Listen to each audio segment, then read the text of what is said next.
Hi, everybody, and welcome to the Never for Nothing podcast with Susannah Baker. This is episode 3, and today we're talking with Jason Baker, Susannah's husband. It is a privilege that you are here on the podcast with us. I'm sure everybody is excited to be able to hear from you. In fact, we're focusing on you in this episode a little bit. So here we're coming under the microscope a little bit more. Susannah, how does that make you feel after Great. We've talked about season 1? And that's okay. I bet. So now here we are. You're in the spotlight, Jason. We're going to be talking about this whole notion of avoidant attachment. You said in a previous episode, this is your attachment style for various reasons in your life. It's not your parents' fault, but here you are. You've realized this, and there's been some healing that has taken place. We want to kind of walk through that journey so that, one, we can understand you better, but also so that we can then begin to understand maybe even our spouse or our parents in our own life. So, Jason, we're going to kick it off to you. What we want to be able to do is talk about the patterns of the avoidantly attached, and you've got personal examples and also a structure that you want to take us through in this episode.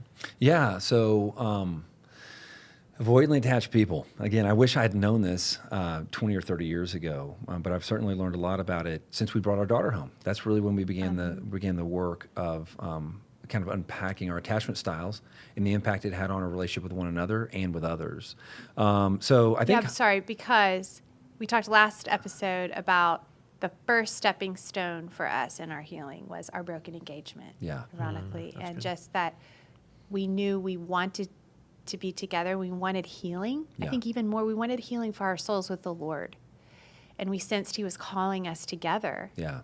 But we didn't know how to get there, what that healing looked like. So really, I think in those next 7-8 years of marriage were tough. They were hard. We loved each other. We were faithful to each other by God's grace, but just a lot of conflict and tension, a lot of arguments, and patterns of you withdrawing and me reacting and chasing.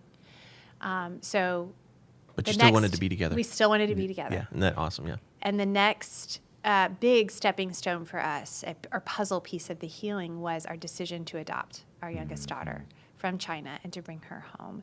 And in that, we started learning about attachment. And as we brought our daughter home, who'd been raised in institutionalized care for the first 17 months of her life, had no concept of parents or security or anything like that. And we started having to become secure in order to pass secure attachment onto her.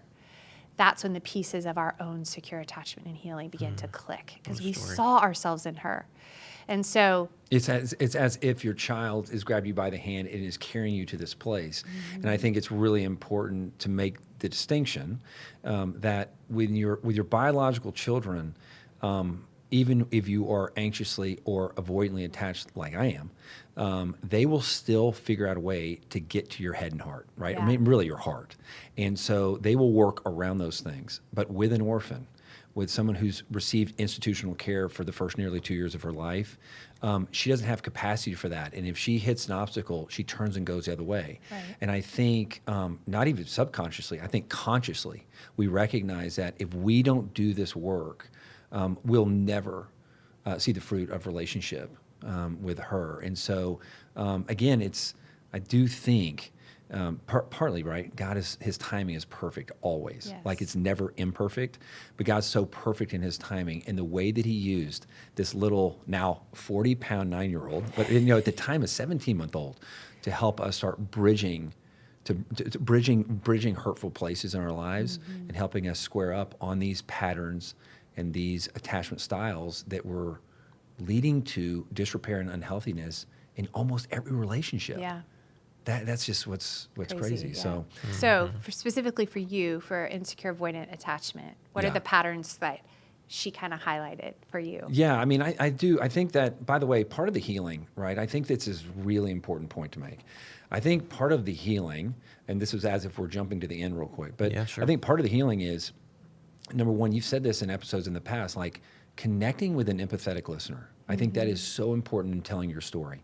I think hopefully that person will help you understand and recognize patterns in your own life. You've said that word twice, but I mean, It's seeing the patterns and recognizing what those things are. I would call them triggers, and then I think it's developing a language around those things that you can better understand the triggers, and then of course just spending time in his presence, which I think is a really, really big deal. But an avoidantly attached person, I mentioned I think it was the last episode that I was most comfortable when someone was at least 300 miles away in my dating relationships, sadly, but that's where I found I wasn't comfortable in most any relationship, but at least in dating relationships, that was what made me most comfortable, because I knew for short periods of time I could keep up appearances that I had it all together. So did you sit them down and say, "Look, this is what's going to work for me.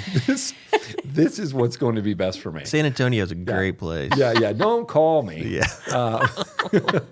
It's unfortunate, but it's funny, even as I began to read early on about this avoidant attachment style, I was like, yep, that's me. And so a few of those I think that kind of stand out as, number one, an avoidantly attached person in either dating or marriage avoids relationships or intimacy altogether. Mm-hmm. The scariest thing for an avoidantly attached person is any form of intimacy.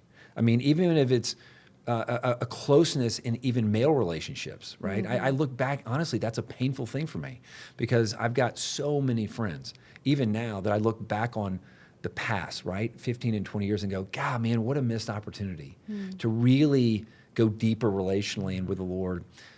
So either way, avoids relationships or intimacy altogether. Second thing is keeps anyone new at a distance. For an avoidantly attached person, it is letting someone in, but not so much. It's keeping them at arm's length. Mm-hmm. And then you control what it is that they know and understand about you. And again, a lot of that is anchored in this idealized self that wants to have people operating with a certain understanding of them that they manage.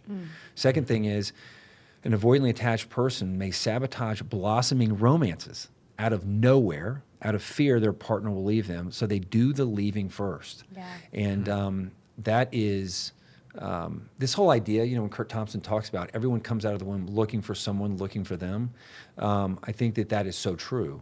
I think an avoidantly attached person is just convinced that at some point everybody leaves, right? Yeah. I can't depend on anyone. And so I think I've seen that a lot with other avoidantly attached people. It's as strange as it sounds, you see them sabotaging relationships, like jumping the gun. Yeah. In some of those relationships. Fourth, an avoidantly attached person usually is self-reliant and good at dealing with situations on their own. I would say that, again, from my personal experience, don't want to be dependent on anyone. If this thing goes wrong, I want it to be because of something I did, not because of my dependence on someone else. When I would just insert here, even at a practical level, in our first probably 10 years of marriage, we both love the mountains. When we summer or go on vacation in the summer, we're mountain people, much to our children's chagrin. They wish we were beach people, but we do the forced hikes. Yeah. But when our kids were little, and we would have our parents with us, and they would give us okay, y'all can go on a hike together, for the day. And we'd get to the trailhead, and Jason would put his AirPods in, or his walk, his little, whatever that thing was called at the time, and take off. And I was like, I would be steaming. I would be so angry. We came here to talk. This isn't about a competition. And Jason's we came here to walk. We came here to walk, and I got this on my own. But even in little things like that, I joked that when we got married, I put my running shoes on because I would just chase him. He was always just a little bit ahead. Yeah. And so anyway, in a practical manner of speaking. Go to that just before we get to the practical. Was this when you're walking through a store, the grocery store? Are you saying it was this? almost always. Always. And I think back on that, and I was always 5 or 6. Where's the walking chivalry? into a party, My gosh. Again, I think back on these, and I'm like, it's almost like I can see things not three-dimensionally, but I can see things it's like an out-of-body experience where you're like, who is that jerk? Wait, I reckon that's me. In almost every situation with you, I was always 5 feet ahead. And it's not just, I want to point out, it's not figuratively. It's literally. It's literally 5 feet ahead, minimum. Yeah. Sometimes further. And which then speaks volumes into kind of then on the emotional level. Right. And on the figurative relationship of Big the whole time. thing. And so that you had to put on your running shoes. Let's talk about the practicals. You were going there just a second ago. so patterns of an avoidantly attached person in, again, dating or marriage, it's any response, numbing out, avoiding, or becoming helpful to others so you neglect yourself, that helps you escape the discomfort of needing others and protects you from feeling ashamed or inadequate. And this is just, it again, is so true. I think back on the ways that I would, again, numb out to just escape reality in so many ways. I think that is, it was so true of me. Whether it was long stints in front of the TV, whether it was taking exercise to an extreme. I mean, whatever it was, just not to have to square up again, to square up on what was going on in my heart. I mean, I really was, that was my thing. It was, again, this continuum of with anger at one end and gladness at the other, and there was nothing in between. And honestly, there was more time spent just being angry than there was experiencing gladness or joy. And then lastly, and I think this is a really important one, is just prefer to deal with conflict the quickest way possible, even if it means cutting corners. Yeah. And I never would have said that about myself at the time, because I don't cut corners. I don't go take the easy way. Yeah, I don't do all that, you know. Right. or like, yeah, man, I don't mind conflict. That's Put right. me in there. No, I actually, that conflict oftentimes meant intimacy, and getting in the weeds with people, getting in in sort of the deep waters with people. That scared me more than anything. And so I would, I think about, just again, maybe a silly example, but I think about friends that were moving. And I remember always so many examples that I could give you of where I knew that a person was making a move, often to another market, another city, another state. And I would say goodbye to them in passing with the expectation that I'd given them that I'll see you before you leave. But I would never show up for those things because of the hugs or possibly the tears that it would involve and everything else. And I was just like, there's just no way. It's a similar thing to when you say, hey, let's do lunch, or hey, let's grab coffee, you know, and you're talking fiscal years, pass. Right. Before you're getting to that. Is that not some kind of a subconscious tool or buffer? Maybe that I guys think use, it's the same. I think it's the same thing when you, I think about it in the church setting. When you see people, I see people all the time, and I ask people, and people ask me, "How are you doing?" And it's, man, I'm doing great, right? But no one really wants to know how you're doing, for fear of quickening a conversation that involves real hurt. Steve and I were talking about it right before this podcast, and just saying I'm just amazed every day at the level of hurt that is all around us, and being able to really get into it in the most healthy way, right? Of just, again, meaningful conversation and enough margin around our schedules and lives where you can go to those places with people. Yes. And, the idea of this sort of independent, apart from everyone, keeping everyone at his arm is almost, in our culture, is almost viewed as virtuous, and it's not. So, it's a great question. Well, and let me say this too, that these patterns that you read of an avoidantly attached person, they are to be kind to yourself or soft to yourself. They're your unconscious attempt to keep yourself safe. Right. Right. They're your ways of surviving. Yeah. Because when you were little, and I'm not saying just you, but avoidantly attached people, the message is you're on your own. Right. And so I think about Mia Grace, who truly was on her own, and she was so avoidantly attached. But everything she did, she comforted herself when she got hurt. She fed herself. She never even let us know when she would wake up in the mornings, because she was on her own as a 17-month-old. But avoidantly attached people, even as adults, that was what has kept you safe. That's what enabled you to survive. And so they're these patterns that are sinful patterns, right? But they're defense mechanisms to cover up the shame or fear of being found out, that once again, you're not enough. Yeah. And I think, that's a great point. And I think that, I really believe that if you, and if we by God's grace and strength, the strength of the Spirit, don't square up on these things, it's like the way you are today is a way that you'll always be, apart from the Lord breaking in and healing you in these areas. And if you are avoidantly attached and unwilling or unable in your own heart and mind to deal with these things, you need to prepare yourself for deeper levels of loneliness and isolation as you go on. Yeah. And I don't know a single avoidantly attached person who's late in life and who's not been willing to deal with this that isn't experiencing those things right now. And I know a bunch. I know some in my extended family, right? And so it's sad, but it's a reality. And by God's grace, it's so good. I love that place in 1 John 5 where it says, Susannah hears me use this all the time because I'm saying it back to myself. It's the difference between talking to yourself and listening to yourself. This idea that this is the confidence that we have. If we ask anything according to his will, he hears us.